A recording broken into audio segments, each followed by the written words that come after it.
안녕하세요. 잠 못 이루는 밤 여러분의 곁을 조용히 지켜드릴 책 속의 남자입니다. 오늘 함께할 책은 주식회사 도서담 출판사에서 발간한 경험을 선물합니다. 입니다. 우리가 만들어갈 공간은 감정적인 혜택을 주는 곳이 되어야 합니다. 수많은 카페와 브랜드들이 경쟁하는 시대 속에서 선택받고 사랑받는 공간의 비밀을 담은 책입니다. 이 책은 단순히 성공적인 카페 브랜드 이미커피의 이야기가 아닙니다. 저자는 자신의 깊은 경험을 바탕으로 우리에게 꼭 필요한 4가지 메시지를 건넵니다. 그것은 바로 현실, 구조, 다름, 그리고 브랜딩입니다. 지금 전국에 8만 개가 넘는 카페가 있고 매년 커피 수입액은 1조 원을 넘어섭니다. 이 치열한 시장 속에서 어떻게 나만의 공간, 나만의 브랜드를 확립하고 고객의 마음을 사로잡을 수 있을까요? 이 책을 통해 우리는 겉으로 보이는 화려함이 아닌 고객에게 진정한 감정적 가치를 전달하는 공간을 만드는 견고한 인사이트를 얻게 될 것입니다. 나만의 가치를 담아 누군가에게 특별한 경험을 선물하고 싶은 모든 분께 이 책의 이야기가 잔잔한 영감과 함께 깊은 잠을 선물해 주기를 바랍니다.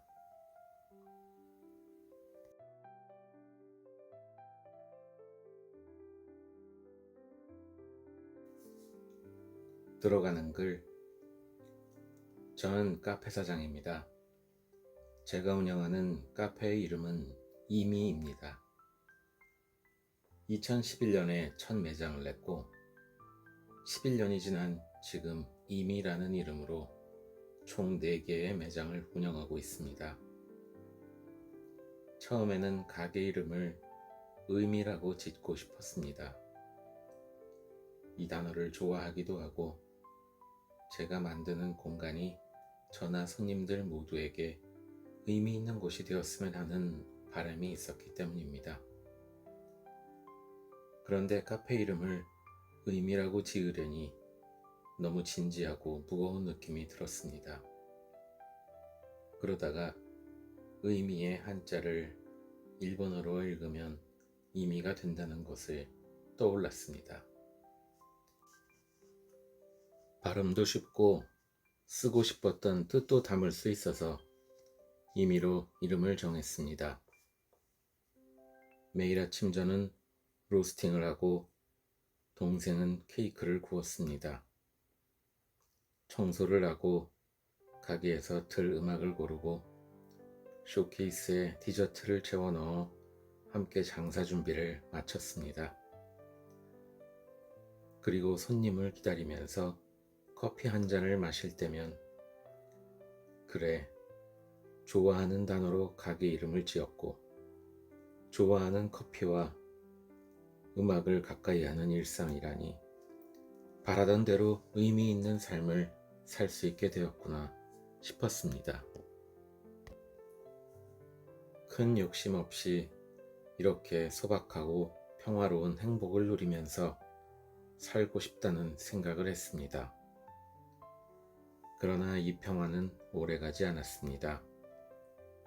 손님이 늘고 장사가 잘 되는 것은 참 감사한 일이지만 그만큼 해결해야 할 문제들도 줄줄이 생겨나기 시작했습니다. 시시각각 생기는 문제들을 해결해야 했고 생계와 생존을 고민하다 보니 어느덧 11년이 흘렀습니다. 그 사이 매장은 소박한 한 곳에서 4곳으로 늘어나게 되었습니다. 4곳의 의미는 오픈한 시기, 매장의 위치, 기능과 역할, 매장 형태, 상호가 모두 다릅니다. 홀 베이스의 일반적인 카페 하나, 오피스 상권의 테이크아웃 매장 하나, 디저트샵 하나, 로스팅룸 하나, 이렇게 각기 다른 정체성으로 운영되고 있습니다. 첫 번째 매장을 운영한 지는 10년이 넘었습니다. 지난 10년 동안 비슷한 시기에 시작했던 주변의 카페들은 대부분 문을 닫았습니다. 그런데 카페가 망한 자리에 또 카페가 들어왔고, 카페가 아닌 자리에도 카페가 들어오다 보니 결국 카페의 수는 계속 늘어가고 경쟁은 더욱 심해졌습니다.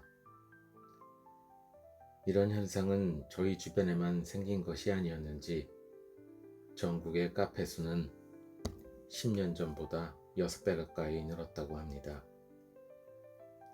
점점 더 경쟁이 치열해지는 가운데 저희는 운이 좋게 생존할 수 있었습니다.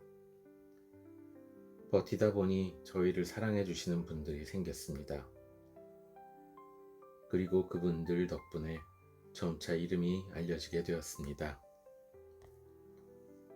방송, 신문, 잡지에서 저희 카페를 취재하러 왔고, 팟캐스트, 블로그, 유튜브, SNS에서도 많은 분들이 저희를 소개해 주셨습니다. 제법 주목을 받게 되면서 저에게 카페 창업에 대한 상담을 받고 싶어 하는 분들이 생겼습니다. 처음에는 아주 가끔 있는 일이었는데 점점 상담을 부탁하는 분들이 늘어나면서 다양한 분들을 만날 수 있었습니다. 나이와 성별, 이전에 했던 일들, 창업을 하려는 이유와 목표, 자금을 비롯한 창업 여건까지 다 달랐습니다. 공통점이 있다면 카페 시장의 현실과 창업 실무에 대해서 잘 모른다는 것이었습니다. 꽤 많은 상담을 했지만 여전히 저의 주 업무는 로스팅을 하고 커피를 내리며 매장에서 손님을 맞이하는 일이었습니다. 그러던 제가 창업 상담과 교육에 좀 더 힘을 쏟게 된 계기가 있습니다. 가깝게 지내던 사장님들의 폐업 소식을 듣게 된 것입니다. 사실 카페 사장님들의 사정이 다 비슷합니다.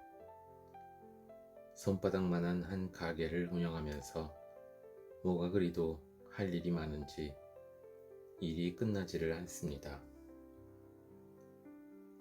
가게를 하기 전에는 서로의 꿈과 계획에 관한 이야기도 나누고 격려도 하고 응원도 하지만 막상 내 가게를 열기 시작하면 왕래는커녕 메시지 한 줄, 통화 한 번 하기도 힘듭니다. SNS상으로 간간히 소식을 듣는 정도가 됩니다. 그런데 그렇게 바쁜 분들이 어느 날 갑자기 찾아와서는 사장님, 저 이제 그만하려고요 라고 소식을 전한 겁니다. 오래간만에 와서 한다는 얘기가 폐업이라니. 폐업 소식에도 놀랐지만 그 무거운 소식을 전하는 사람에게서 어떤 좌절이나 슬픔도 느껴지지 않아서 더 놀랐던 기억이 납니다. 모든 것을 태우고 아무것도 남지 않았다는 느낌이 들어서 오히려 어떤 위로나 격려도 전할 수 없었습니다. 너무나 마음이 아팠습니다. 저에게는 정말 남의 일이 아니었기 때문입니다. 언젠가 나의 일이 될 수도 있다는 불안감도 있었고, 저분들이 그동안 얼마나 힘들게 버텨왔는지도 너무나 잘 알기에 충격이 컸습니다. 그런 소식이 한번 들리고 나면 며칠간 기운도 없고 일도 하기 싫어졌습니다.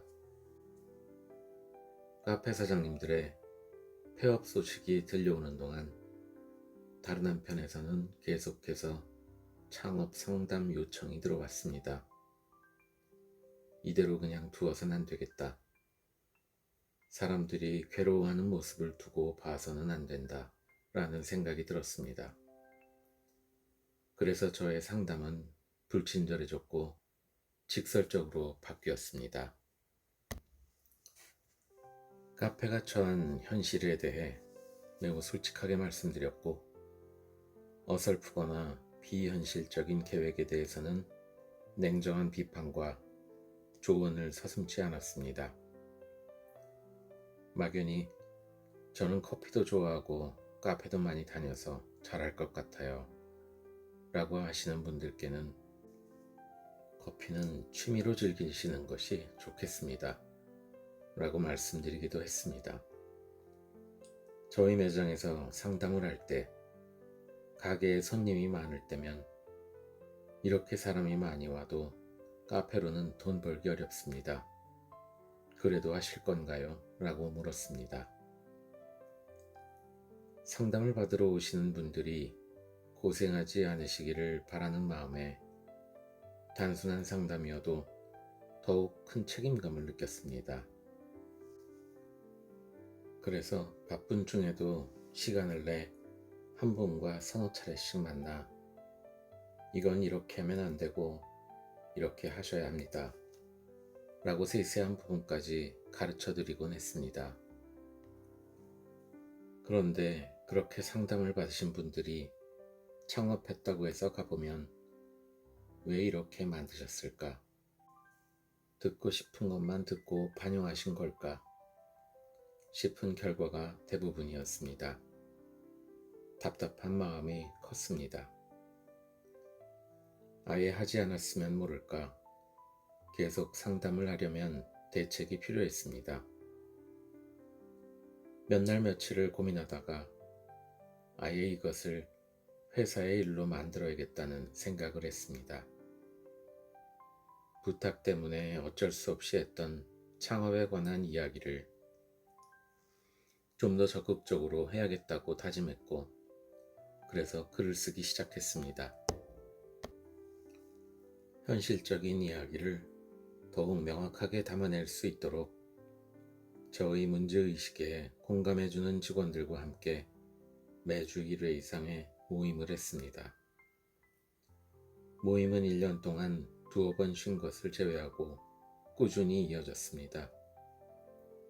모임에서는 현장에서 일어나는 일들을 수집하고 관련 도서를 읽고 관련 주제를 정해 토론했습니다.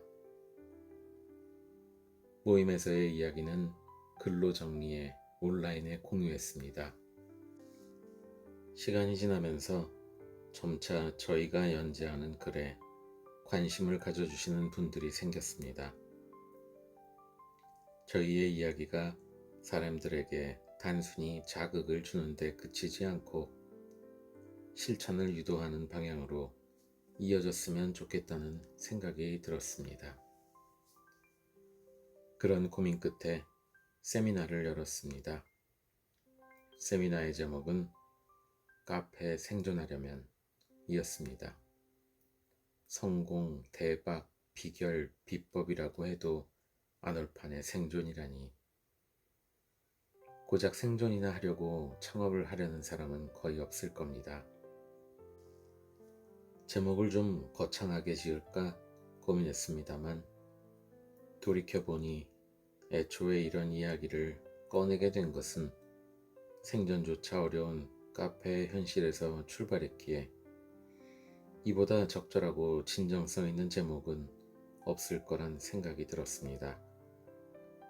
세미나는 매주 열렸고 1년 6개월 정도 이어졌습니다. 전국 각지에서 다양한 분야에서 일하고 있는 사람들이 모였습니다. 가까이는 서울과 경기에서, 멀리는 제주도에서도 오셨습니다. 바리스타, 로스터, 카페 오너부터 디자이너, 마케터, 뮤지션, 프로그래머, 직장인, 그리고 꽃가게, 소품샵 등을 하는 자영업자까지 많은 분이 참여하셨습니다. 이미 글을 통해 공유한 내용도 있지만 세미나에서는 더욱 적나라하게 카페가 처한 현실을 전달해 드렸습니다. 그 속에서 제가 겪었던 수많은 실패와 시행착오, 그리고 그 어려움을 극복해낸 과정과 결과를 솔직하게 말씀드렸습니다. 하루 8시간 주 1회 2주간의 세미나를 마칠 때면 저는 꼭 참가자들에게 소감 한마디를 부탁드렸는데 그중 기억에 남는 소감이 있었습니다. 너무나 유익한 세미나였습니다. 한 말씀 한 말씀이 저에게는 너무나 소중했고 실제적인 도움이 되었습니다. 다른 세미나에서는 이렇게만 하면 무조건 잘 될 거다라고 하셨는데 여기서는 현실적인 어려움과 경험을 솔직하게 말씀해 주셔서 오히려 믿음이 갔습니다. 말씀을 듣고 생각해 보았습니다. 저는 창업을 하기보다는 좋은 회사에 들어갈 수 있는 실력을 키우고 또 그 실력을 바탕으로 회사의 성장에 크게 이바지 않은 우수 사원이 되는 것을 목표로 하겠습니다. 저는 사장이 아닌 직원으로서 회사를 잘 만들어 가려고 합니다. 정말 실용적인 세미나를 해주셔서 감사합니다. 어떤가요? 정말 인상적인 소감 아닌가요? 참가자 모두가 이 소감을 듣고 한바탕 웃었지만 저는 한편으로 큰 보람을 느꼈습니다. 내가 뜬구름 잡는 얘기를 하지 않았구나. 나의 경험과 식견이 누군가에게 중요한 질문을 던졌고 진지한 고민과 선택을 끌어냈구나 라는 생각이 들어서 진심으로 기뻤습니다. 이 책은 제가 겪어온 10여 년 동안의 경험을 바탕으로 쓰였습니다. 다른 생계수단이나 자산이 마련되어 있지 않은 보통의 예비 창업가가 자가 소유의 건물이 아닌 임대로 창업을 한다면 저와 비슷한 경험을 하게 될 것입니다. 즐거운 경험도 있겠지만 그 기쁨은 오래가지 않습니다. 일상에서 대부분의 시간은 고되고 어렵고 걱정되고 짜증도 날 것입니다. 이것은 저밖에 없는 일이 아닙니다. 지금 이 순간 마켓에 작업되는 모든 자영업자분들이 겪고 있는 일입니다. 또 언젠가 창업물의 사장이 된다면 복잡하고 덩크시게 될 일입니다. 그러나 너무 걱정만 하실 필요는 없습니다. 비슷한 어려움이 앞으로 있겠지만 현실을 어떻게 바라보고 인식하느냐에 따라 결과는 달라지기 때문입니다. 세상에는 사업이나 인생을 성공으로 이끌어준다는 비법이 셀 수 없을 만큼 많습니다. 그런데 그중 어떤 것을 사서 어떻게 써야 할 것인가 오로지 내가 정해야 합니다. 누군가 효과를 받던 해서 나에게도 도움이라는 법은 없습니다. 그렇기에 중요한 것은 해결책이 아니라 질문입니다. 좋아하는 일을 하면서 생존하기 위해 저는 수많은 질문을 했고 그것에 대한 답을 찾아가며 여기에 이르게 되었습니다. 이 책이 던지는 질문들을 따라가다 보면 여러분은 다음과 같은 사실을 알게 되실 겁니다. 먼저는 카페가 처한 현실에 대해서 알게 될 것입니다. 카페는 계속 변하고 있습니다. 세상이 변하고 소비자 또한 변하기 때문입니다. 오늘날의 소비자가 카페에 기대하는 게 무엇인지를 모르면 카페는 생존하기 어렵습니다.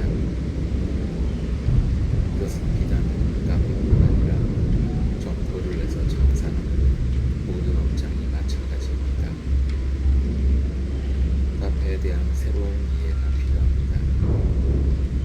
그걸 모르면 고민의 방향이 달라지면서 결국 완성화된 카페가 될 것입니다.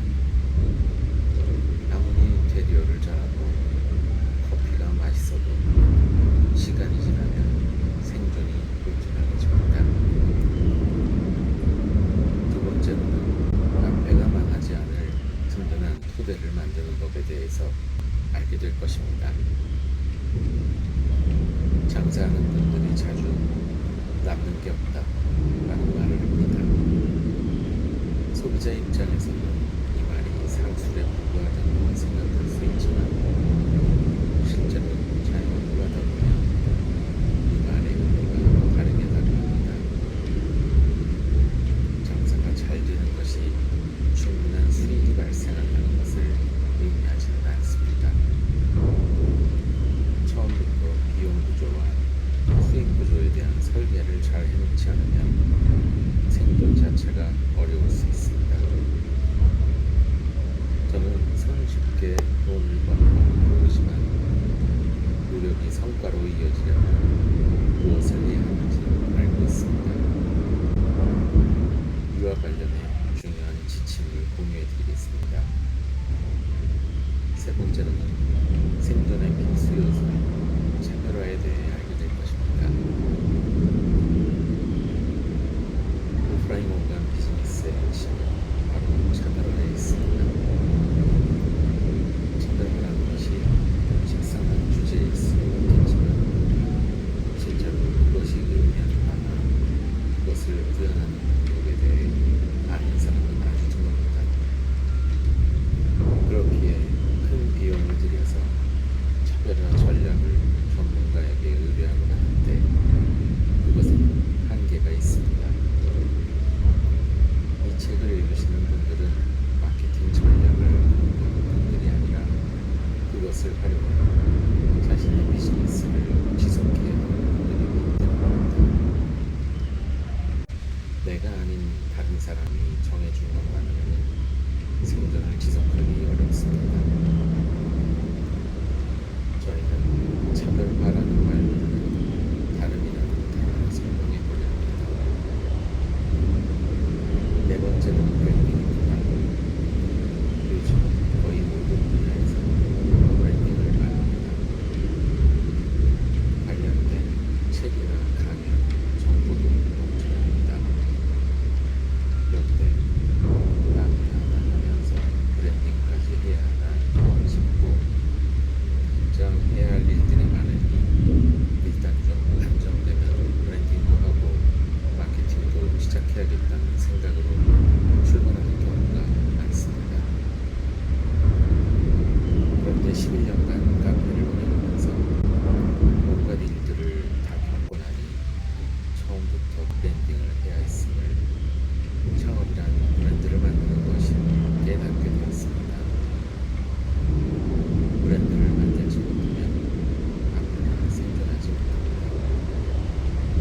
제가 카페를 운영하며 정리형 브랜딩에 관한 이야기를 해드리겠습니다.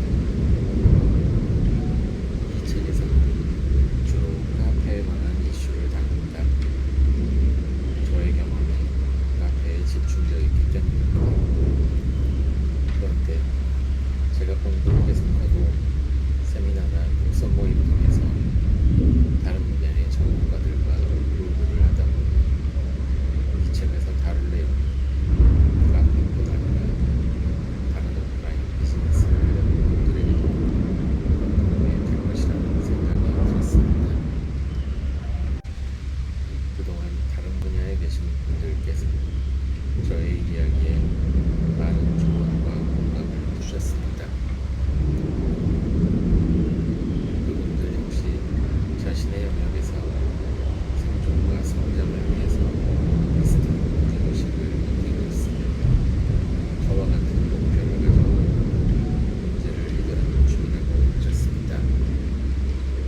이 책의 내용을 다른 분야의 비즈니스에도 충분히 적용할 수 있다고 확신합니다. 이 책을 읽으실 때 단순히 카페 창업만이 아니라 오프라인 비즈니스라는 키워드를 가지고 읽어주셨으면 좋겠습니다. 정답보다는 질문을, 결론보다는 과정에 관한 이야기를 담았습니다. 독자분들께서 책을 읽으며 스스로에게 많은 질문을 보내시기 바랍니다. 그 질문에 대한 답을 찾아가다 보면 도착점이 명확하고 잘 준비된 출발을 할 수 있을 것입니다. 이미 출발하신 분들은 방향을 재탐색하여 방향을 찾게 되고 결국엔 원하는 곳에 도착할 수 있게 될 것입니다.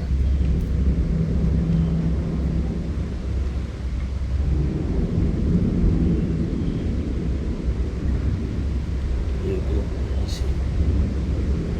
사장이 되면 어떤 점이 좋을까요?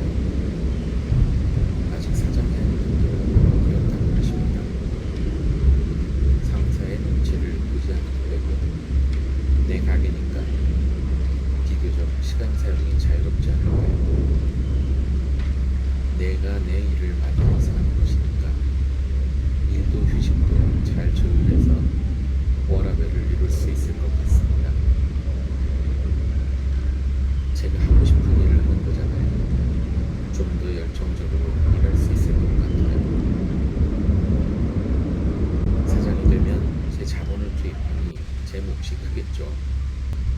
회사에서 직원으로서 받는 보상보다 더 많은 돈 벌 수 있을 것 같아요. 이런 답을 들으면 사장의 길을 걷고 있는 저는 이렇게 말씀드립니다.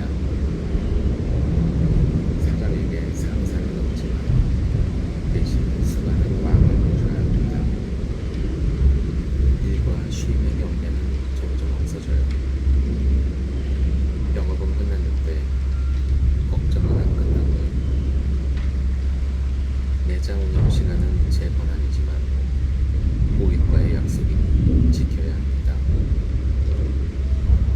그런데 매출이 저조하면 주 6일로 늘리기도 하고 명절에도 열고 또 일찍 열고 더 늦게 닫기도 하고 하고 싶은 일을 간섭 없이 할 수 있지만 조직의 지원이나 동료의 협력이 없으니 한계도 자주 느낍니다.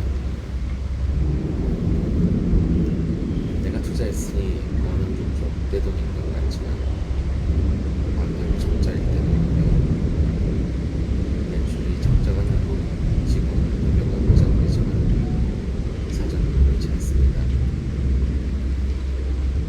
투자 비용을 회수하기도 사실 무척 어렵습니다. 창업을 한다는 것은 사장이 된다는 것입니다. 사장이 되면 워라밸을 누릴 수 있을 거라고 생각하시겠지만 현실 사장인 저는 워라 일체의 삶을 살고 있습니다. 일과 일상이 구분되지 않는 삶입니다. 저는 빨래방에 갈 때 태블릿 PC를 꼭 챙겨갑니다. 그리고 2시간 동안 세탁기 옆에서 부지런히 일합니다. 예전에는 음악을 좋아했는데 요즘은 브랜딩, 마케팅, 경영에 관한 책들만 읽습니다. 작년에는 제주도를 5-6번 다녀왔는데 회의하고 상담하고 거래처만 들렀다 왔습니다. 다행히 거래처 주위에 핫플레이스가 있어서 기분은 조금 내고 왔습니다. 사람마다 조건과 상황이 다르긴 하지만 창업을 하게 되면 저와 비슷한 고생을 겪게 되실 겁니다. 그건 우리가 게으르거나 불성실해서 생기는 문제가 아니라 모든 것을 스스로 해내야 하는 자영업자이기 때문에 겪게 되는 일입니다. 그러니 이런 어려움을 겪게 되면 내가 비로소 사장이 되었구나 라고 생각하시면서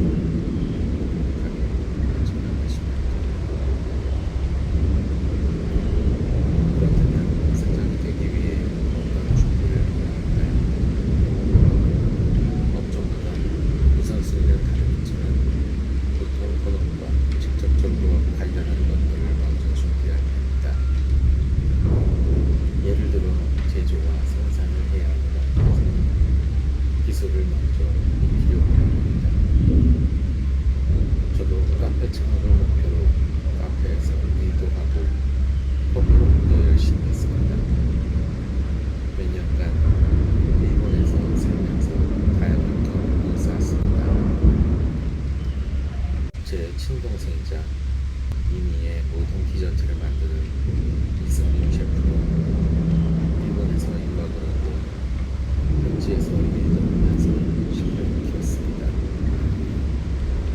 그런데 정작 창업을 하고 가게 운영을 하다 보니 커피와 디저트 외에도 해야 할 일은 너무나 많았습니다. 물론 달고 닦아온 기술이 현장에서 훌륭하게 쓰이긴 했습니다. 하지만 커피와 디저트를 다루는 시간 이상으로 운영과 관리에 많은 시간을 쓰게 되었고 가게를 운영하는 데 필요한 기술이나 지식은 전혀 준비되어 있지 않았습니다. 처음 여행을 하는 사람들은 짐이 많습니다. 어떤 상황이 생길지 모르다 보니 이것저것 챙기다 보면 해난이 아주 묵직해집니다. 그런데 막상 여행을 하다 보면 아예 꺼내지도 않은 짐들이 있습니다. 하지만 경험이 쌓이면 달라집니다. 가짓수가 줄고 꼭 필요한 것만을 목적에 따라 챙기게 됩니다. 여행지의 길이나 지형에 대한 이해만 있어도 챙기는 부분이 많이 달라질 것입니다. 창업도 비슷합니다. 현실에 대한 인식과 현장에 대한 이해를 바탕으로 준비를 해야 정말 필요한 것만을 챙길 수 있습니다. 오늘 이야기해드린 것을 제가 10년 전에 알았더라면 저는 좋게 1억은 아꼈을 겁니다. 저는 이 세미나가 1000만 원의 가치가 있는 세미나라고 생각합니다. 오늘 여러분께만 특별히 99% 할인해드렸습니다. 세미나에서 제가 이런 이야기를 하면 많은 참가자분들은 웃으십니다. 그런데 몇 년 이상 매장을 운영해 오신 분들은 진지한 표정으로 고개를 끄덕이시곤 합니다. 제가 들려드린 이야기가 진짜 현장의 이야기라는 걸 직접 경험하시고 알고 있는 분들이십니다. 지금 책을 읽고 있는 분들께는 더 큰 할인폭을 적용해드리고 있습니다. 카페가 처한 현실을 지각하는 것이 중요합니다. 그래도 카페가 돈이 되긴 하나 봐요. 장사가 그렇게 잘 되는 것 같지 않은 가게들도 망하지 않고 오래 하는 걸 보면 저희 아내가 여자친구가 쓸 당시 저에게 이런 말을 한 적이 있습니다. 충분히 그렇게 생각할 겁니다. 주변을 돌아보면 꽤 오랜 시간 한 자리를 지키는 카페들이 보입니다. 그뿐만이 아닙니다. 카페가 이미 많은데 그 옆에 또 새로운 카페가 계속 생깁니다. 그러니 지나가는 사람들이 보기에는 카페가 보면 돈이 되는 장사일 겁니다. 하지만 제 입에서 나오는 건 달랐습니다. 아니에요. 그냥 다들 버티고 있는 거예요. 카페 창업을 이야기하기에 앞서 가장 먼저 알아야 할 것은 이겁니다. 카페는 대생적으로 돈을 벌기 어렵습니다. 그럴 리가요. 카페 손님이 그렇게나 많은데 돈을 벌기 어렵다니 라고 할 수도 있겠습니다. 손님이 많아서 벌기 어렵습니다. 자리가 꽉 차 있으면 다른 손님이 들어올 수 없기 때문입니다. 식당은 식사가 용건이니까 다 먹으면 자리에서 일어납니다. 술집도 비슷합니다. 더 마시거나 아니면 나갑니다. 식사하거나 술을 마실 때도 대화를 나누기는 하지만 식당과 술집은 먹고 마시는 것이 중심인 것입니다. 그런데 카페는 다릅니다.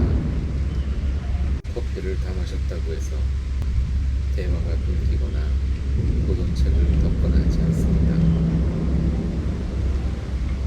커피를 다 마셔도 하던 일을 계속합니다. 커피를 다 마신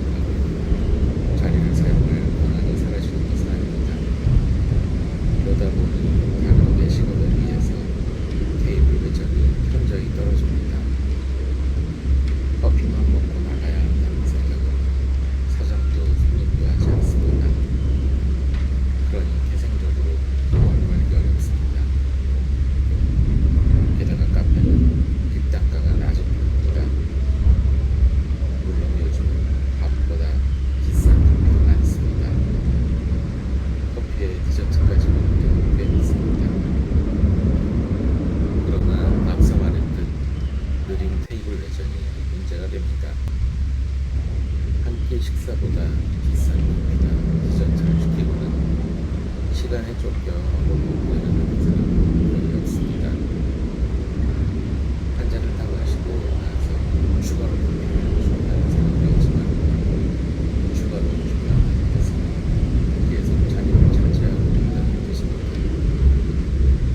그러니 결국은 시간 내에 수익을 내기가 어렵습니다. 이런 이유로 개인 브랜드 매장 중에는 주말에 매장 내 노트북 사용을 금지하거나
하시거나 커피 많이 드리는 사람들이나 그렇게 말씀하시거나 커피가 아니더라도 나의 취향이나 그래서 가치를 알아주는 사람들이 많을 텐데 행복을 대답하시거나 아주 중요합니다. 그런데 저희 주변에 아니 그런데 라고 대답하시는 게 거의 없습니다. 딱 한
가지고 있지 않습니다. 내가 잘할 수 있는 것을 소비자가 좋아하는 방식으로 주는 것이 모든 사업의 기본인데도 내가 잘할 수 있는 것에 대한 관심만 크고 소비자가 좋아하는 것에 관한 관심은 매우 부족합니다. 장사가 안 되면 소비자를 봐야 하는데 자신을 봅니다. 커피를 더 공부하고 베이킹 수업을 추가로 듣고 비싼 커피를 사오고 장비를 업그레이드하고 이게 다 손님을 위한 거라고 가게의 발전을 위해서라고 말하겠지만 그건 자기 자신을 위한 겁니다. 창업의 최종 수혜자는 창업주인 나 자신입니다. 그리고 창업주에게 혜택을 주는 사람은 소비자입니다. 그렇다면 당연히 소비자가 좋아할 만한 가게를 만드는 것이 기본입니다. 기본으로 돌아가라, 기본만 잘 지켜도 성공한다 와 같은 말들을 합니다. 소비자가 기본입니다. 소비자로 돌아가 소비자를 바라봅시다.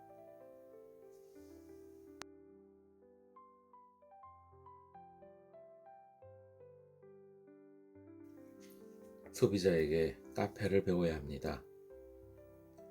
소위 하플이라는 카페에 가면 이런 장면을 쉽게 볼 수 있습니다.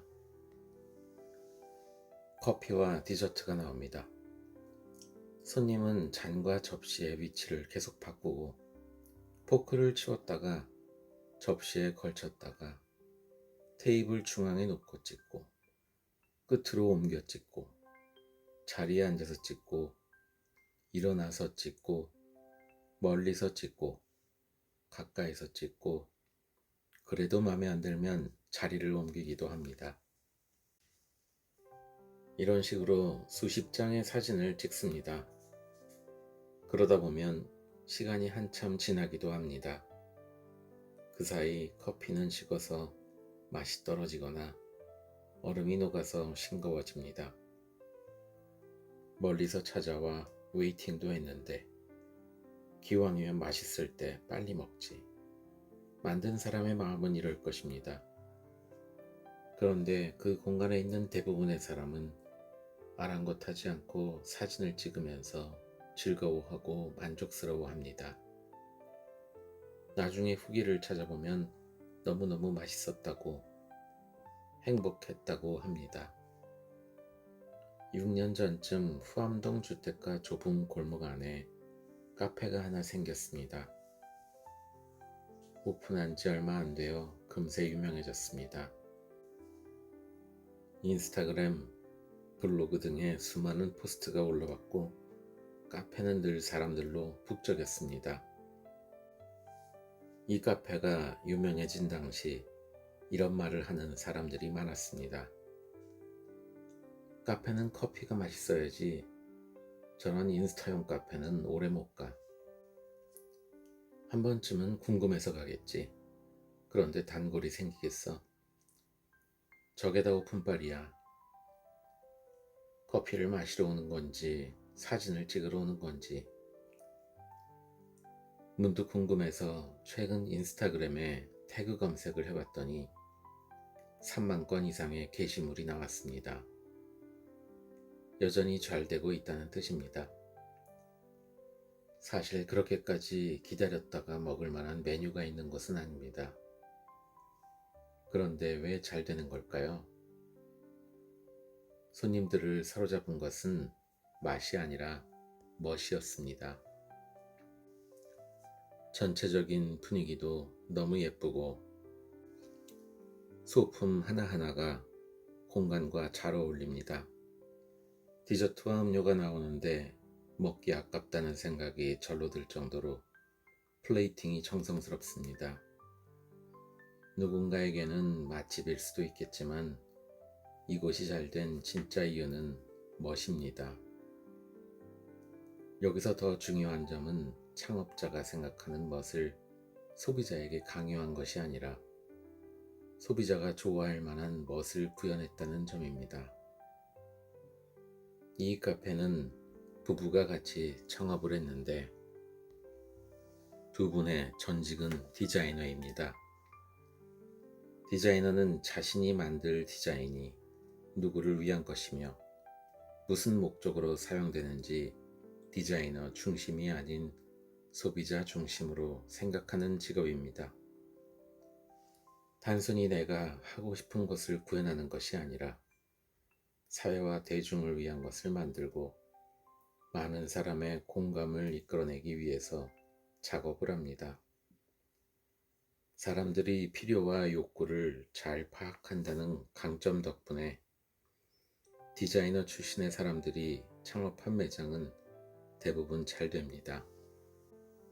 소비자에 대한 이해를 바탕으로 멋을 부리니 그 공간은 독특한 것으로 관심을 끌어내고 보편적인 것으로 공감을 받습니다. 자연스레 사람들이 올 수밖에 없습니다. 창업은 본인을 위해서 하는 겁니다. 그러나 제품과 서비스는 소비자를 위한 것입니다. 소비자에게 제품과 서비스를 제공하고 이익을 얻는 것이 모든 사업의 기본입니다. 그런데 많은 가게들을 보면 맛도 있고 멋도 있는데 소비자는 없습니다. 소비자를 공부하지 않으면 어떤 비즈니스도 성공할 수 없습니다.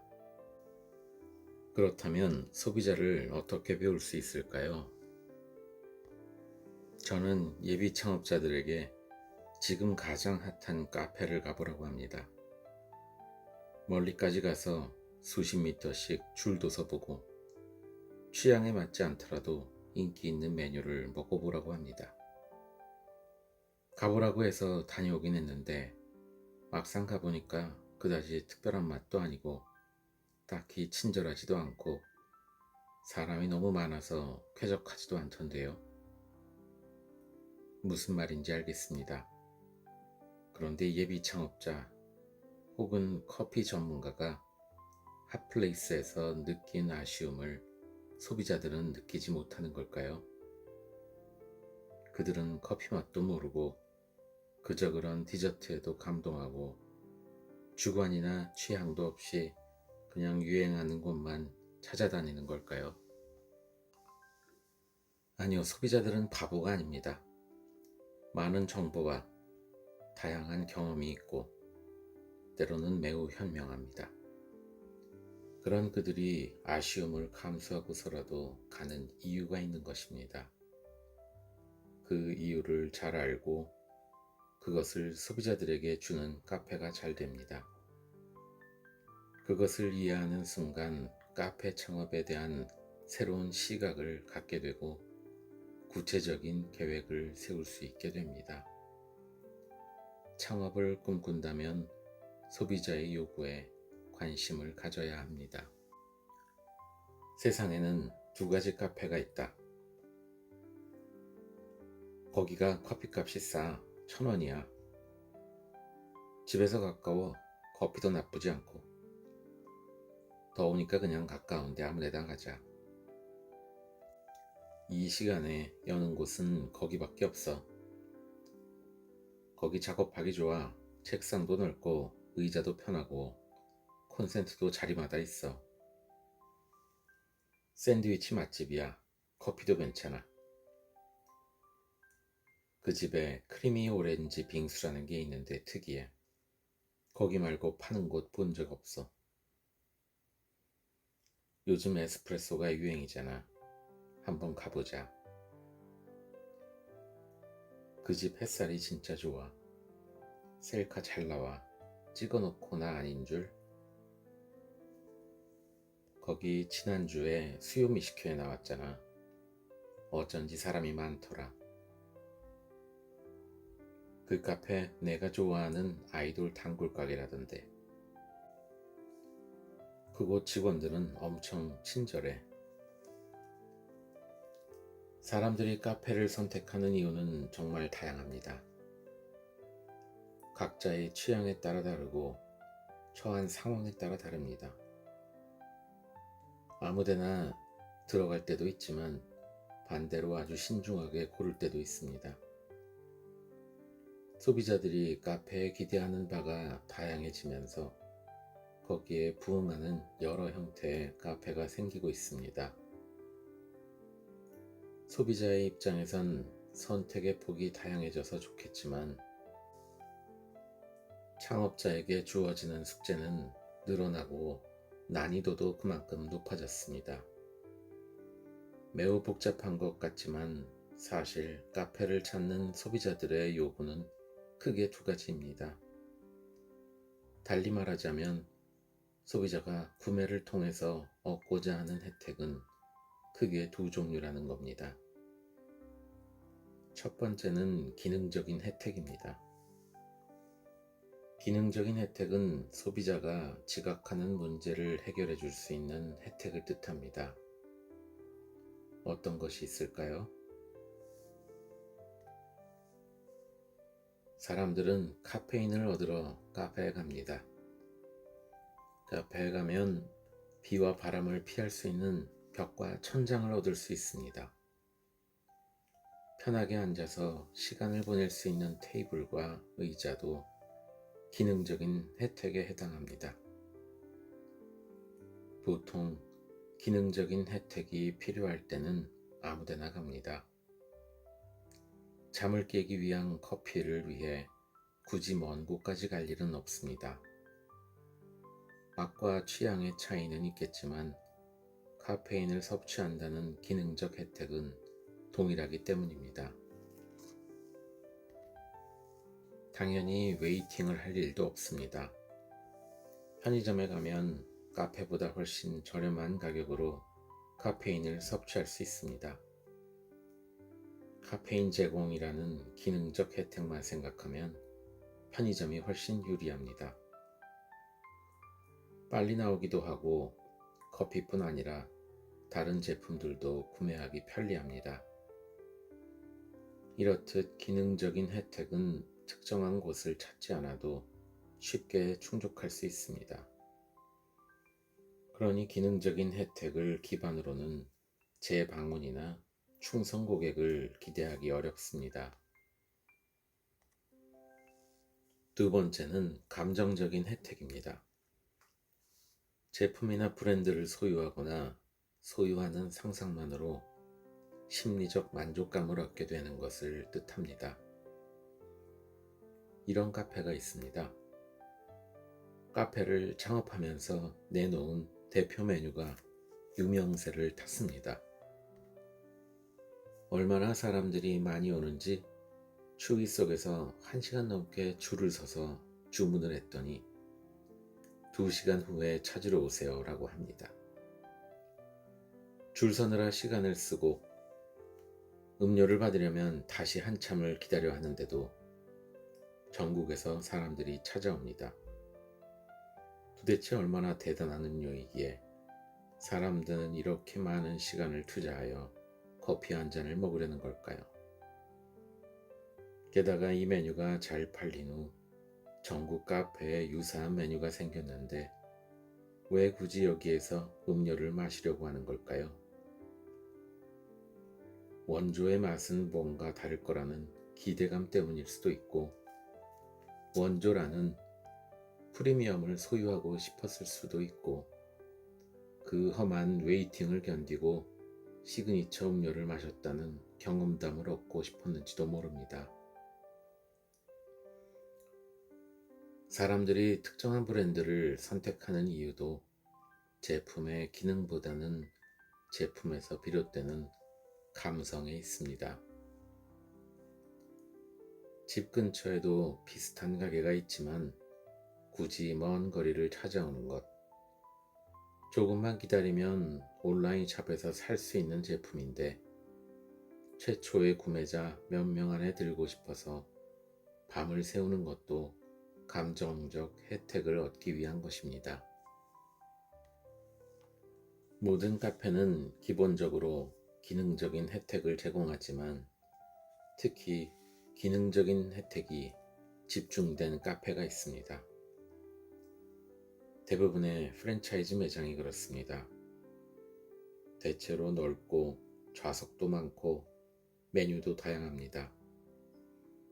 기능적인 혜택은 다들 비슷해서 브랜드에 대한 충성도가 거의 없습니다. 노트북을 쓸 자리를 찾을 때 굳이 카페 브랜드를 따질 필요는 없을 겁니다. 선호하는 브랜드가 있다고 해도 자리가 없다면 다른 곳으로 갑니다. 기능적인 혜택이 집중된 매장으로 승부하려면 많은 자본이 필요합니다. 더 싸게 팔아야 하고, 더 많은 좌석을 갖춰야 하고, 접근성이 좋은 곳에 더 넓은 공간을 임대해야 합니다. 이는 개인 사업자가 택하기에는 적합하지 않은 유형의 매장입니다. 그에 비해 감정적인 혜택을 주는 카페들은 공간의 크기도 중요하지 않고 좌석이 불편해도 괜찮습니다. 메뉴는 집중하는 주제에 맞게 구성하면 됩니다. 이곳에서의 경험이 핵심이므로 다른 곳으로 대체할 수 없습니다. 그래서 자리가 없으면 대부분 기다립니다. 이곳에서 특별한 경험을 한 사람들은 자신의 소감을 공유하고 그 내용은 확산됩니다. 광고를 통한 일방적인 전달이 아니기 때문에 후기를 읽는 사람들이 매장에 갖는 관심과 호감도는 높아집니다.